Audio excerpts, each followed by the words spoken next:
Good morning to everyone.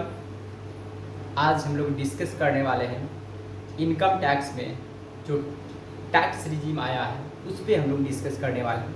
और हम लोग ये भी डिस्कस करने वाले हैं कि जो भी टैक्स पेयर होता है उनको किस टाइप का टैक्स रिजीम को एडॉप्ट करनी चाहिए, चाहे वो ओल्ड टैक्स रिजीम हो या न्यू टैक्स रिजीम। इन दोनों टैक्स रिजीम पे हम लोग डिस्कस करने वाले हैं कि एसएससी को कब हम लोग को ओल्ड टैक्स रिजीम को अडॉप्ट करनी है और कब न्यू टैक्स रिजीम को।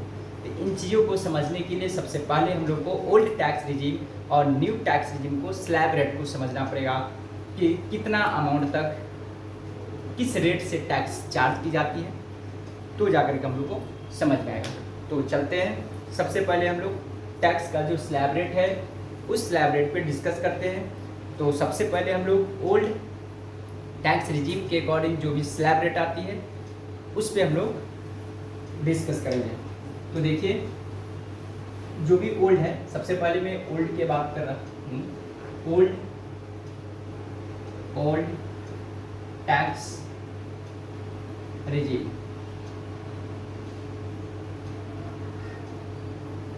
ओल्ड टैक्स रिजीम और फिनेंशियल ईयर आपके लिए रहेगा 2023 और 24। हम लोग जो डिस्कशन कर रहे हैं फॉर दी फिनेंशियल ईयर 2023 और 24 के लिए डिस्कस कर रहे हैं, ठीक है। और मेरा असेसमेंट ईयर जो होगा 2024 और 25 के लिए होगा। क्योंकि जो न्यू टैक्स रिजीम में जो कुछ चेंजेज हुई है वो इस बार जो बजट पेश हुई है, जो बजट अनाउंस हुआ है मेरा यूनियन बजट, उसमें कुछ चेंजेज की गई है। उसका कुछ स्लैब रेट में चेंजेज हुई है और रिबेट को भी बढ़ाया गया है। तो इसलिए पहले हम लोग ओल्ड पे डिस्कस करेंगे, उसके बाद हम लोग आएंगे तो न्यू टैक्स रिजीम पे डिस्कस करेंगे। तो सबसे पहले देखेंगे, यदि किसी एसएससी का जो इनकम होगा, मतलब फर्स्ट ऑन 2.5 लाख, अगर 2.5 लाख तक इनकम रहेगा तो वैसे एसएससी को टैक्स लायबिलिटीज नील होगा। फिर यदि नेक्स्ट ऑन 2.5 लाख, मैं 2.5 लिखता हूँ, 2.5 lakh to 5 lakh at the rate of 5%, यहाँ पे जो भी अमाउंट होगा ऐड हो जाएगा, ठीक है। यानी कि नेक्स्ट, यानी कि 2.5 लाख से लेकर के 5 लाख तक इनकम होगा तो उसको लगेगा 5% से टैक्स। फिर नेक्स्ट ऑन 5 लाख टू, अगर उसका इनकम रहेगा 10 लाख तक, एट द रेट ऑफ 20% से टैक्स लगेगा। जो भी अमाउंट होगा इसको यहाँ पे लिखा जाएगा, ठीक है।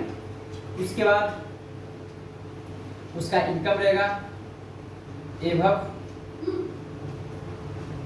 10 लाख, उसको टैक्स का रेट रहेगा 30% और जो भी अमाउंट होगा ये, इसको यहाँ तक ऐड कर दी जाएगी, ठीक है। अब जाकर के इसमें से क्या होगा, लेस होगा रिबेट अंडर सेक्शन 87A, ये मिलती है अप टू 12,500, ठीक है। यहाँ तक आप लोग को समझ में आ रहा होगा। मतलब rebate under section 87A up to 12,500 का मतलब ये हुआ कि आपको रिबेट मिलेगा 12,500 तक ही मिलेगा। इसका मतलब ये हुआ कि आपको यहाँ पर टैक्स लायबिलिटीज आता 10,000 तो 10,000 ही मिलेगा, ठीक है। अगर यहाँ पर 9,000 आता तो रिबेट आपको 9,000 ही मिलेगा, ठीक है। यदि आपको 15,000 होगा रिबेट तो 15 नहीं मिल करके 12,500 तक ही अलाउड होगा, ठीक है। यहाँ तक समझ पाए होंगे। अब ये लेस करने के बाद जो भी अमाउंट आएगा यहाँ पे, उस अमाउंट पे चार्ज की जाती है add higher health and higher education cess at the rate of 4% से। यानी ये जो अमाउंट निकलेगा उस पे 4% से हम लोग हेल्थ एंड एजुकेशन सेस को ऐड कर देंगे।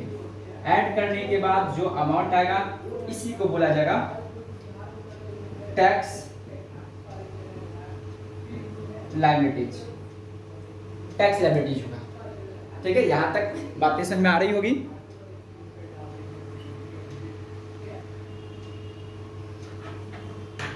तो ये रहा हम लोगों को ओल्ड टैक्स रिजीम के अकॉर्डिंग जो स्लैब रेट है वो कुछ इस तरह कैलकुलेशन होती है। उसके बाद न्यू टैक्स रिजीम में आएंगे हम लोग। अगर कोई SSC new tax regime adopt करती है, न्यू टैक्स रिजीम, तो यहाँ पे देखेंगे क्या होने वाला है, इसका स्लैब रेट क्या होगा। तो देखेंगे यहाँ पे फर्स्ट जो होगा, फर्स्ट ऑन 3 लाख, इसमें क्या होता है, नील होगा। ठीक है, उसके बाद जो नेक्स्ट होगा, नेक्स्ट जो भी इनकम होगा, next on 3 lakh to 6 lakh होगा, यहाँ पे होगा @ 5%, जो भी अमाउंट होगा यहाँ पर हम लोग लिख देंगे। उसके बाद आपको होंगे next on 6 lakh to 9 lakh होगा, @ 10%, जो भी अमाउंट होगा यहाँ पे हम लोग लिख देंगे। उसके बाद next on 9 lakh to 12 lakh होगा, यहाँ पे होगा @ 15%, इसका अमाउंट कुछ होगा।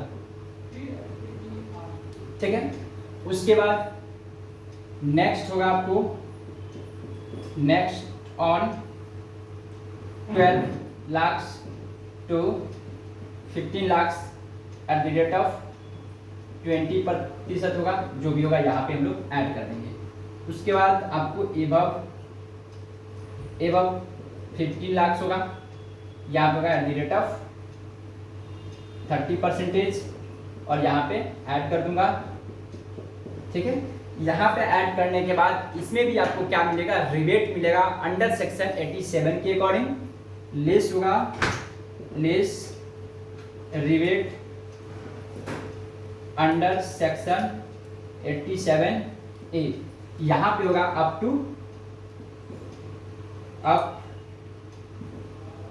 टू 25,000। ठीक है, यहाँ पे जो अमाउंट आएगा, ठीक है, यहाँ पे अमाउंट आएगा, उस पर फिर ऐड किया जाएगा हेल्थ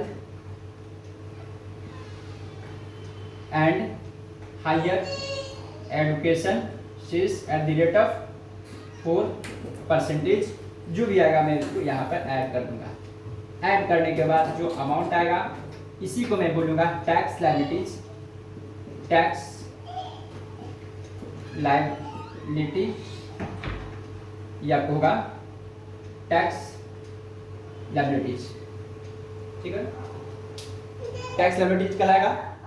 तो कुछ इस तरह से हम लोग को होगा।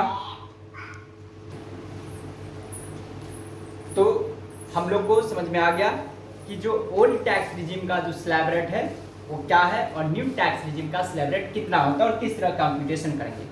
अब बातें रहा कि हम लोग को समझना है कि किस टैक्स रिजीम को हम लोग को एडॉप्ट करना है। Which types of tax regime are beneficial for taxpayer, मतलब कि कौन सा टैक्स लायबिलिटीज बेनिफिशियल है टैक्स पेयर के लिए। अब हम लोग को इस बात को समझना है। तो देखिए, हम लोग तो स्लैब रेट के बारे में यहाँ पे देखें, और देखने के बाद पता चलता है कि ओल्ड टैक्स रिजीम यदि कोई एसएससी एडॉप्ट करती है तो उसको इस तरह से कंप्यूटेशन होगी, यदि वो न्यू टैक्स रिजीम एडॉप्ट करती है तो उसको कुछ इस तरह से कैलकुलेशन होगी। अब ये समझना है कि कब हम लोग को ओल्ड टैक्स रिजीम एडॉप्ट करनी है और कब न्यू टैक्स रिजीम एडॉप्ट करती है। तो देखिए, ये जो आया है हमारा जो बजट था 2020 में, उस 2020 के बजट के अकॉर्डिंग हम लोग को आया है न्यू टैक्स रिजीम का कॉन्सेप्ट।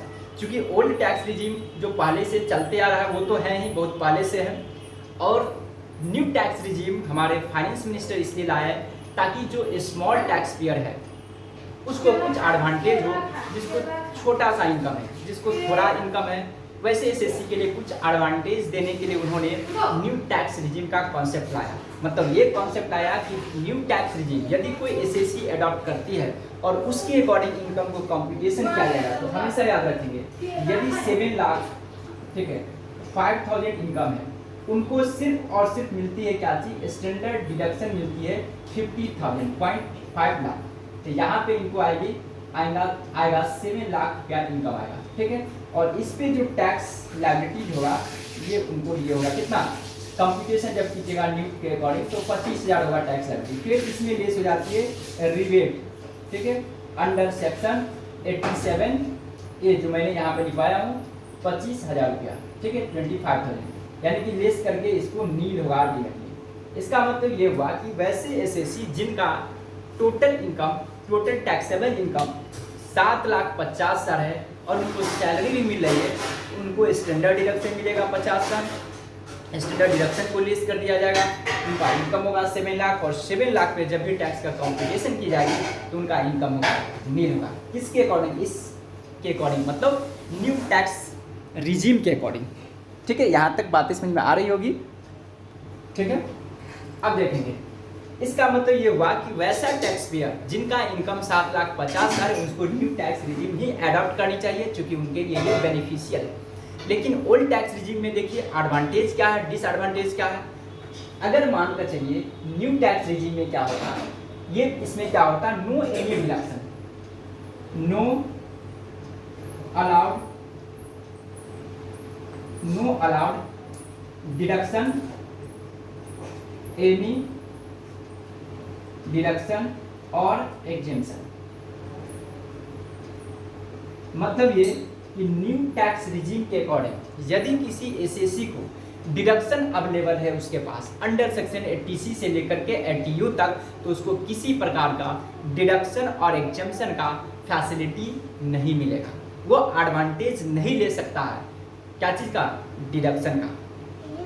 इसका मतलब ये हुआ कि यदि किसी एसएससी का इनकम 7.5 लाख से एबव है, उनके पास डिडक्शन बहुत सारे अवेलेबल है, लार्ज अमाउंट में, ह्यूज अमाउंट में डिडक्शन एग्जेम्पशन अवेलेबल है, तो वैसे एसएससी के लिए न्यू टैक्स रिजीम बेनिफिट नहीं है, बेनिफिशियल नहीं होगा। उनके लिए ओल्ड टैक्स रिजीम में जाना पड़ेगा। क्यों? क्योंकि ओल्ड टैक्स रिजीम में हम लोग जानते हैं यदि किसी एसएससी का यदि ग्रॉस टोटल इनकम आता है, सपोज दैट उनका gross total income, suppose that यहाँ पे 7,50,000 है, यदि उनको इनकम होता 7,60,000, तो क्या होता है, ये 25,000 उनको रिबेट नहीं मिलता। इसका मतलब ये हो जाता कि 25,000 तो ये लगता ही, और साथ साथ क्या होता है उस पे 20 ये क्या करता है, ये 10% और, यानी कि क्या होता है, तो 10,000 पर 10 1,000, यानी कि अल्टीमेटली उनको 26,000 लग जाता है टैक्स, और उस पर 4%, ठीक है। तो यानी कि 1,040 रुपया हो, 27,040 के अप्रॉक्स उनको टैक्स लग जाता है, ठीक है। लेकिन यहाँ पे क्या होगा, देखिए ग्रॉस टोटल इनकम मान के चलिए उनका 7 लाख क्या है, 60,000 है, ठीक है। स्टैंडर्ड डिडक्शन तो मिलेगा ही, 50,000 वो सब पे अवेलेबल होगा, क्योंकि सैलरी उनको मिला। साथ ही साथ उनको डिडक्शन मिलेगा अंडर सेक्शन 80C से लेकर के 80U तक के, यदि उसके पास अगर मानकर चलिए 2,10,000 अवेलेबल है, 2,10,000 रुपीज अवेलेबल है, उनका इनकम रिड्यूस होकर के हो जाएगा 5 लाख, ठीक है। और 5 लाख के इनकम पे यदि ओल्ड टैक्स रिजीम में कैलकुलेशन होगा तो उनका टैक्स लायबिलिटी क्या बनेगा, नील होगा। क्यों? क्योंकि यहाँ पर जब कंप्यूट करेंगे तो देखिए 2.5 लाख पे क्या होगा, फर्स्ट 2.5 लाख पे कितना होगा, नील। नेक्स्ट 2.5 लाख पे कितना होगा, 5% से कितना होगा, तो 2.5 लाख का 5% 12,500 होगा। 12,500 में से उसके बाद रिबेट लेस हो जाएगा 12,500, तो नील होगा। अल्टीमेटली ये हुआ यदि 7,60,000 अगर किसी एसएससी का टैक्स पेयर का इनकम होता तो उसे ओल्ड टैक्स रिजीम ही अडॉप्ट करनी चाहिए। अब इन दोनों का थोड़ा मैं कंपैरेटिव स्टडीज करता हूँ कि ओल्ड टैक्स रिजीम बेनिफिशियल है या न्यू टैक्स रिजीम। तो हमेशा याद रखेंगे कि यदि कोई टैक्स पेयर या कोई एसएससी का total taxable income up to 7,50,000 तक है तो उन्हें न्यू टैक्स रिजीम अडॉप्ट करनी चाहिए। यदि 7,50,000 से इनकम एबव है तो उन्हें ओल्ड टैक्स रिजीम मिलेगा। साथ ही साथ ओल्ड न्यू टैक्स रिजीम एक प्रकार के डिफ़ॉल्ट टैक्स रिजीम है, क्योंकि इसमें टैक्स प्लानिंग करने का, टैक्स प्लानिंग बनाने का किसी प्रकार के चांसेस नहीं है। There are no any chances of making और टैक्स प्लानिंग, या इसमें टैक्स प्लानिंग के थ्रू हम लोग टैक्स लायबिलिटीज़ का रिड्यूसिंग नहीं कर सकते। क्यों नहीं कर सकते? क्योंकि यहाँ पे ना ही किसी प्रकार के एग्जेम्पशन है, ना ही किसी प्रकार के डिडक्शन है, ना ही किसी प्रकार का कॉन्सेशन है, ना ही लीव ट्रेवल कॉन्सेशन का फैसिलिटीज मिलती है। तो हम लोग इन तमाम डिडक्शन का एडवांटेज नहीं ले सकते, और जैसे इन सभी डिडक्शन का एडवांटेज नहीं ले सकते तो हम लोग टैक्स प्लानिंग नहीं कर सकते, ठीक है। बट हम लोग को एडवांटेज क्या है, ये डिफ़ॉल्ट सिस्टम नहीं है, क्योंकि हम लोग ओल्ड टैक्स प्लानिंग में हम लोग टैक्स प्लानिंग को इजी वे से कर सकते हैं। यदि हमारे पास एक्सपर्ट है, हमारे पास बहुत सारे डिडक्शन अवेलेबल है, तो हम लोग क्या कर सकते हैं, ओल्ड टैक्स रिजीम के अकॉर्डिंग हम लोग टैक्स प्लानिंग कर सकते हैं। इसका मतलब ये हुआ, और इससे क्या कंक्लूजन निकाला जाए, तो टैक्स जो ओल्ड टैक्स रिजीम और न्यू टैक्स रिजीम में, ओल्ड टैक्स रिजीम जो बिग या लार्ज टैक्स पेयर है उनके लिए ओल्ड टैक्स रिजीम बेनिफिट होगा, और जो स्मॉल टैक्स पेयर है उनके लिए न्यू टैक्स रिजीम बेनिफिट होगा, ठीक है। दूसरी बात ये हमेशा याद रखेंगे, जब भी रिबेट मिलेगा आपको, तो रिबेट जो मिलेगा ओनली फॉर एसएससी, जो वैसा एसएससी को जो इंडिविजुअल है, इंडिविजुअल के अलावा अन्य या अदर किसी एसएससी को ये फैसिलिटीज नहीं मिलती है।